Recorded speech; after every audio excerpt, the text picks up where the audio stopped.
Hello, in the previous video I explained how to prepare the test case for automation testing of desktop. There are two ways to execute a test case, either using GUI or using TestOps. In the previous video I explained how to execute the test case using GUI.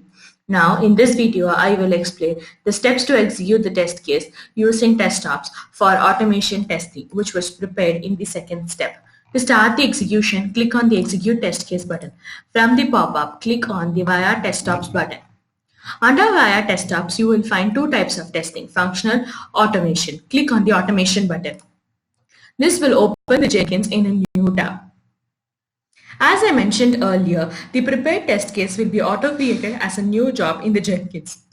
This is the test case which was prepared in the second step. Now click on the test job name. From the left panel, click on the Build Now button. It will start the building process. Under the build history, click on the build number. Again, from the left panel, click on the console output. Here you can see the building process details. Wait till the building is completed.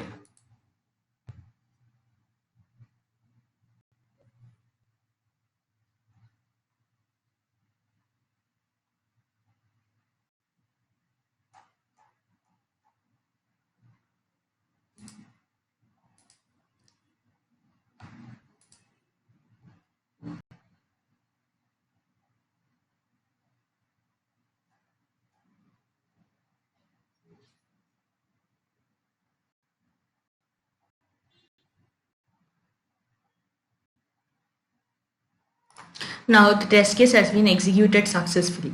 Now close the Jenkins. This is how you have to execute the test case using TestOps. In the next video, I will explain how to analyze the results of the test case which is executed in this step.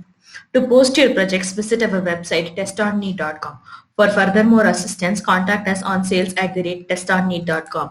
Do connect with us on our Twitter and LinkedIn accounts. Stay tuned. Thank you.